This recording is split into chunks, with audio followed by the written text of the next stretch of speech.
Welcome back to another FPL video ahead of Game Week 12. This will be the best wildcard team.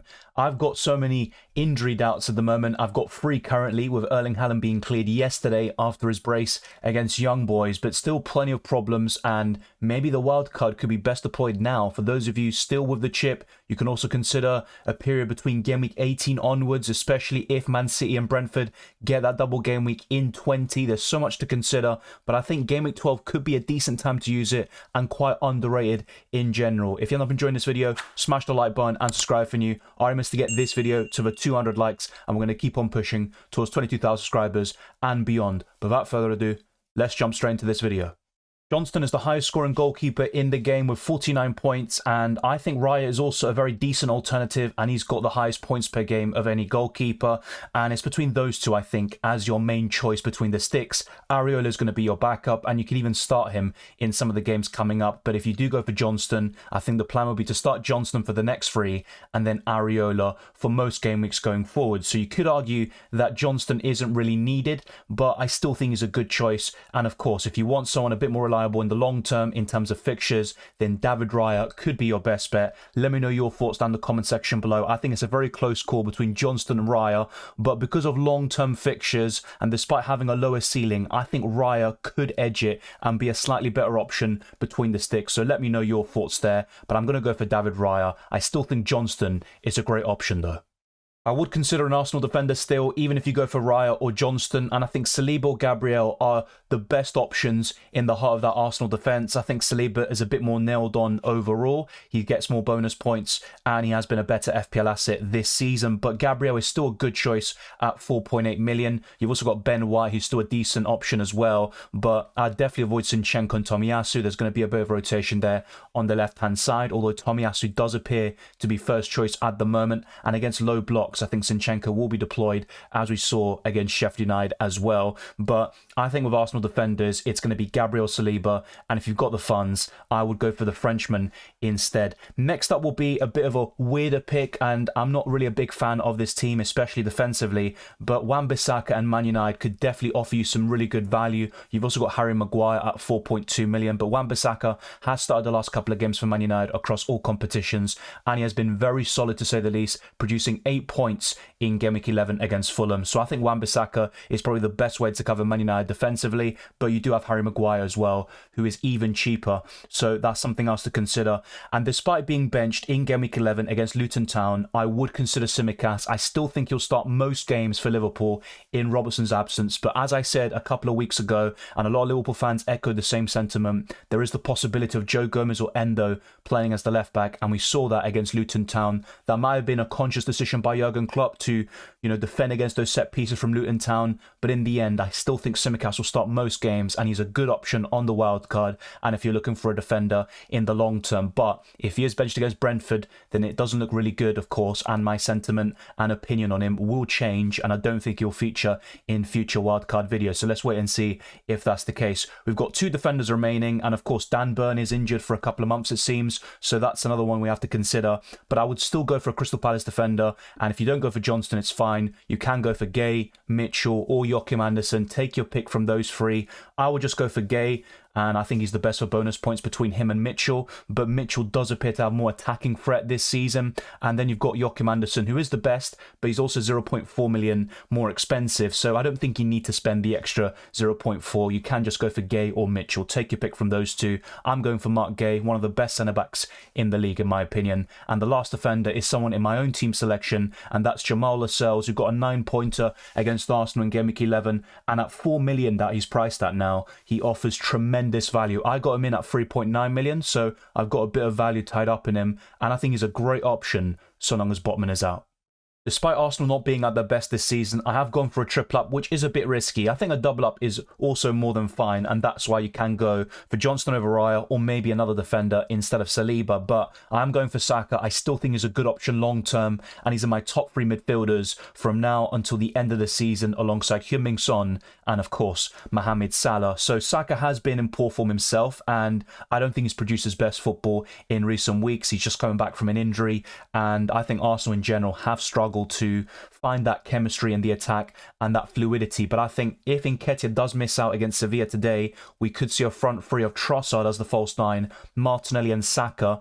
And that front three last season led Arsenal to their biggest winning streak, 7 wins in a row. And I think Trossard could really help solidify the attack and also link up very well with the wingers and get the best out of Martinelli and Saka whilst Gabriel Jesus is out. So I would go for Saka still, and I still think he's a big upgrade on Martinelli, Odegaard, who's also an injury doubt still against Sevilla, and any other Arsenal asset. Next up will be Salah. Very simple. I don't think we need to talk about him too much. Despite the disappointing blank performance against Luton Town, he is still one of the very best options in FPL, and despite facing Man City very soon in Gameweek 13, I still like him for those sorts of fixtures because he is the one who is the talisman for Liverpool, and on the counter-attack he is obviously very lethal. Now I'm going to include one injury doubt in this team, and that is James Maddison. I don't think the injury is serious, and as a result he does feature in this team. If you've got the required funds, then going up to Heung-min Son is ideal, but I still like Maddison and he offers terrific value.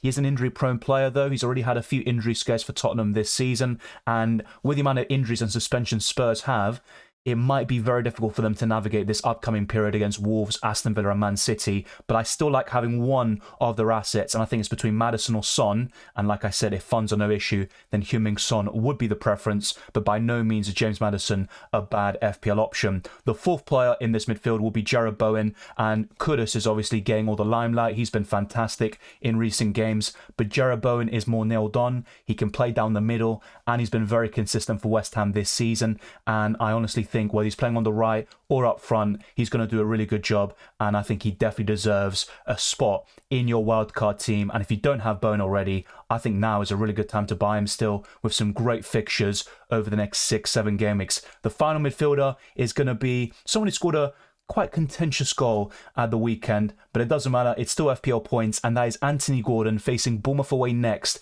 And the long-term fixtures are good for Newcastle. Despite facing Chelsea and Man United very soon, I still think Newcastle can get results there, and Gordon at his price and below is my favourite option. You've also got Hwang Hee-chan and Cole Palmer, who can't be ignored. But I think with Cole Palmer, you mainly want to go for him a little bit later on, especially after the Man City fixture. But in the big games, of course, there's no denying that Cole Palmer has made a big difference, albeit a lot has been swayed and inflated by penalties. But I think Anthony Gordon from open play has been so consistent, and the only concern with him would be the yellow cards. I've gone for a budget forward here in Cameron Archer, who got 9 points sitting on my bench, as you'll find out in the team selection video very soon. But Cameron Archer's just there to fill up the numbers. He's a facilitator, enabler, and that's pretty much it. He doesn't really require any more analysis. If you need extra funds, you can go for Muniz, who is injured unfortunately, and hopefully does recover very soon. And you've also got Mabama, who's even cheaper at 4.3 million. But the other two forwards are going to be pretty much the same as always. Ollie Watkins, for me, is still one of the best forwards in the game, and even when Villa embark on that tough fixture run from Gameweek 13 onwards, I still think Ollie Watkins is a good option to hold in that time frame. But I think from that point onwards, you would consider moving to either Callum Wilson or Isak, depending on who's fit. You've also got Gabriel Jesus if he comes back, but more importantly, I would look towards Alvarez and Darwin Nunez. They are the two best forwards for me after Ollie Watkins, and then you're looking at the Newcastle strikers, depending on if the other one is unavailable. And of course, Erling Haaland is number one. He scored a brace in the Champions League. He was disappointing against Bournemouth. Very unlucky for those that captain him. I'm convinced he would have stayed on the pitch in the second half and potentially produced a return as well, at the very least against Bournemouth. But that's the way the cookie crumbles. Man City won 6-1. Haaland subbed off a half-time of an injury, but he's back now, and my prediction was for him to be benched against Young Boys and then start the weekend. And thankfully that early leak did help me in UCL Fantasy, and I ended up captaining Erling Haaland and bringing him back on my UCL Fantasy wildcard. And of course, Erling Haaland is a great option, period. I actually built a wildcard team a few days ago, and it had the likes of Callum Wilson, no Erling Haaland, and the team looked very different. And that's what a few days can do. It can completely change the outlook, and you've also got more injury concerns. Callum Wilson's one of them, whilst Erling Haaland is already back and fully available for the weekend. So a few days is a long time in football, not to mention 1 week, and there's obviously a lot to discuss over the coming days ahead of Game Week 12. So be sure to tune in for the team selection video, the transfer tips, and the deadline stream.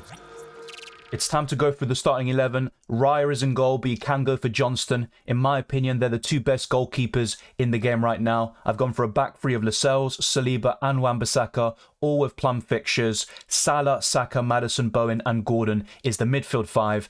Haaland and Watkins start up top, and the bench is Areola, Gay, Tsimikas and Archer. Would you make any changes to the starting 11? Maybe Gay in for Saliba and diversify the defensive line? Would you change the captaincy? The algorithm does favour Saka. My personal preference could lean towards Salah, and I think those two would be my top captaincy options in Game Week 12. And if Maddison is out, who would you replace him with? And in terms of Son and Kieran Trippier, how would you find the funds to get one or both of those players? So let me know which changes you'd make to this wildcard team. I've got 0.6 million left in the bank and my team value is around 102.5 million. So some people can afford this. I think most people can, that's for sure. There might be the odd person watching who cannot do so. And then to recommend some kind of downgrades, Archer to Mabama is one very simple one. You can do Saliba to Gabriel, Raya to Johnston. So there's plenty of ways you can make this work. And if Maddison's out, you can go to cheap alternatives like Matoma. Thank you very much for watching this video. If you enjoyed it or found it useful, then be sure to smash the like button and subscribe if you're new. Let's try to get this video to the 200 likes. Let's keep on pushing towards 22,000 subscribers and beyond. You can follow me on Twitter and Instagram, DylanRCM, and check all the links in the description below for the Patreon, Championships Discord server and the FPL League. I'd encourage you to check all of them out, as well as Draft Hound. I wish you all the best of luck for Game Week 12 and the rest of the season, and I'll see you next time.